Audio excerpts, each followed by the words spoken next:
Fernand Pouillon, pour parler d'auteur, il a eu quelque chose, Fernand Pouillon, qui est un architecte à la base, a eu un moment de vie, je te laisse nous raconter ce petit moment de vie, qui l'amène à écrire un livre où il va se mettre à la place des bâtisseurs de l'abbaye du Tournai. Finalement, c'est une fiction qu'il va créer.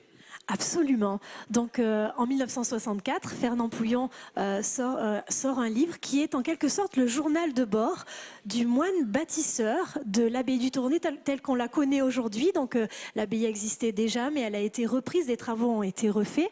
Et donc comme c'est un journal de bord, tous les jours, on n'a pas le jour, on a le nom du saint du jour.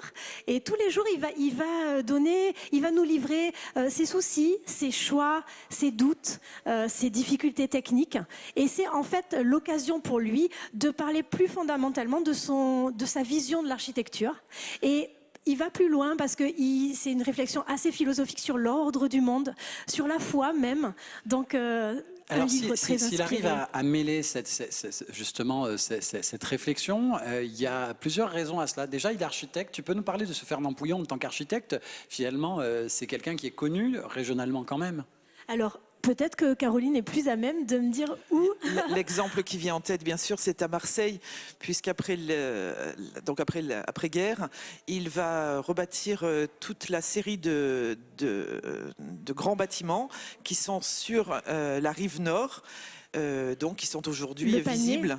Voilà, c'est le rivage du Panier, du quartier du Panier. C'est une de ses grandes réalisations. Il va utiliser le calcaire local avec le même soin. Il va choisir une pierre locale légèrement blonde, ambrée, avec le même choix et la même valeur symbolique que les moines bâtisseurs, que l'abbé constructeur, le bâtisseur du Toronnet a fait. Oui, il y a une correspondance là déjà. Là on parle de Marseille qui est justement dans les Bouches-du-Rhône et qui est quelque chose que finalement que tout le monde voit, mais finalement ici au local aussi dans le département. À Aix-en-Provence, je crois qu'il a fait des lotissements, des bâtiments aussi, tout à fait, des résidences. Et ici en local aussi, il a fait un quartier, je crois, dans le Var.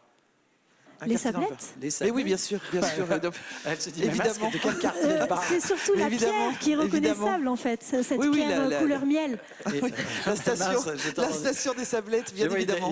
J'ai vu que, moi je suis à Marseille, j'y reste. Non, j'avais fait le tour de la région et j'étais parti trop loin. Des fois, le cerveau, pour arriver à le combiner au bon endroit, c'est voilà, notamment station d'après-guerre classique et tout à fait. Encore aujourd'hui, on voit très bien son travail. Utilisation de la même pierre blonde.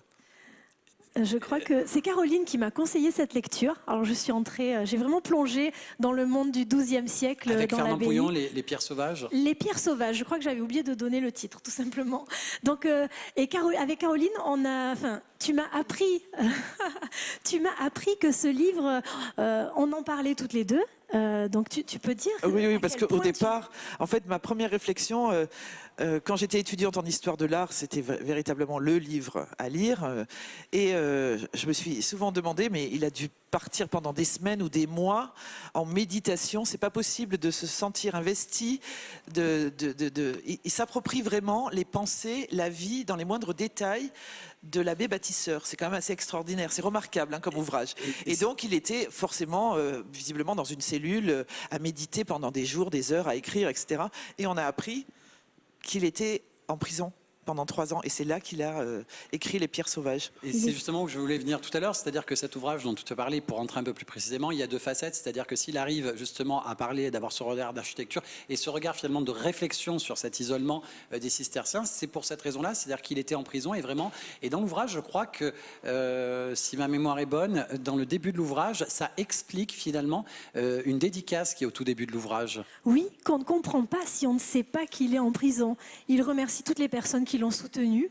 Et on devine, en fait, on lit l'ouvrage un petit peu différemment quand on connaît le contexte.